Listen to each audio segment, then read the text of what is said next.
તો સમાજમાંથી બહિષ્કાર મુદ્દે લોકપ્રિય ગાયિકા કિંજલ દવેની પ્રતિક્રિયા સામે આવી છે.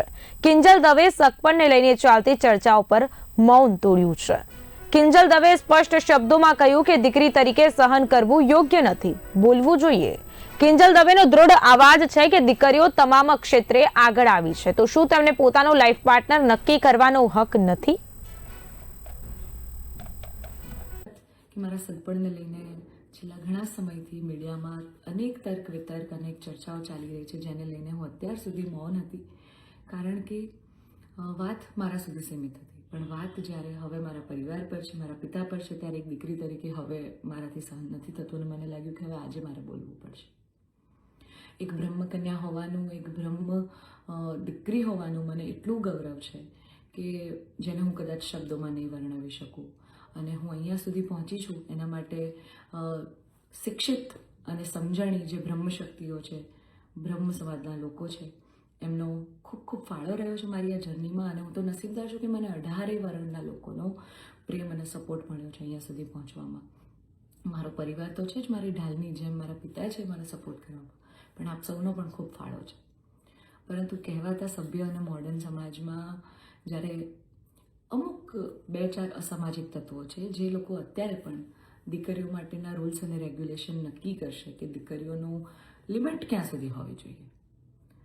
દીકરીઓને ફ્લાય કરવા માટે પાંખો મળી છે, એને વીંજવાની અને એને કાપવાની વાતો છે. આ બધી દીકરીઓ અત્યારે તેજસ જેવી પ્લેનો ઉડાઈ રહી છે, યુદ્ધ કરી રહી છે, રણ મેદાનમાં છે, સંસદમાં છે, વિજ્ઞાન અને ટેકનોલોજીમાં છે. હમણાં ઓપરેશન સિંદૂર જે થયું એમાં 2 દીકરીઓએ લીડ લઈને આપણને પૂરા દેશને ગૌરવ અપાવ્યું.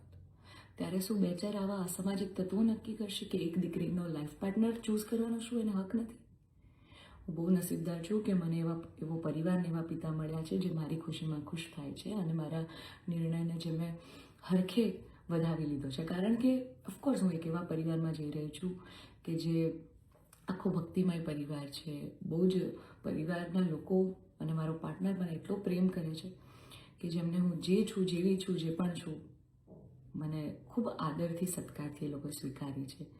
રાત દિવસ જ્યાં ગાયત્રી મંત્ર, નવકાર મંત્રના જાપ થાય છે, આવા પરિવારમાં હું જઈ રહી છું. મને ખૂબ જ ગૌરવ છે.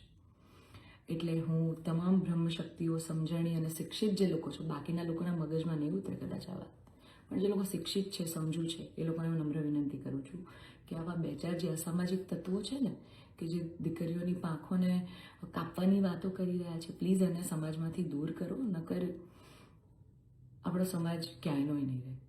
તમે દીકરીઓનું સારું જ કરવા માંગતા હોય ને તો દીકરીઓના શિક્ષણ માટે વાત કરો. નાની નાની દીકરીઓ પર જે બળાત્કાર થઈ રહ્યા છે એના માટે વાત કરો. દીકરીઓની પ્રતિભાને આગળ લાવવાની વાત કરો. ચલો, આ બધી પ્રતિભા ને બધું તો મોડર્ન વસ્તુ થઈ ગઈ. હજી જૂના 18મી 17મી સદીના કુરિવાજો આપણા સમાજમાં ચાલ્યા આવે છે. હજી કેટલા બાળ લગ્ન થાય છે આપણને બધાને ખબર છે. સાટા પ્રથા ચાલુ છે જેની પીડિત હું પણ છું, તમને બધાને ખબર છે. દીકરીઓના પૈસા લેવામાં આવે છે. અલા, દીકરીઓને તમે ઘૂંઘટામાં રાખો છો અને તમે એમ કહો છો કે અમે દીકરીઓનું સારું કહેવા માંગીએ છીએ. એક બાજુ દીકરીઓ તેજસ જેવી ફ્લાઇટો ઉડાઈ રહી છે, આર્મીમાં છે, નેવીમાં છે, અને એક બાજુ દીકરીઓ ઘૂંઘટામાં છે. એના પરથી જ ખબર પડી જાય છે કે ક્યાં કેટલો વિકાસ છે. હું દરેક બ્રહ્મ શક્તિઓને, બ્રહ્મ આગેવાનોને નિવેદન કરું છું, આજીજી કરું છું કે આવા અસામાજિક તત્વોને સમાજમાંથી હટાવો.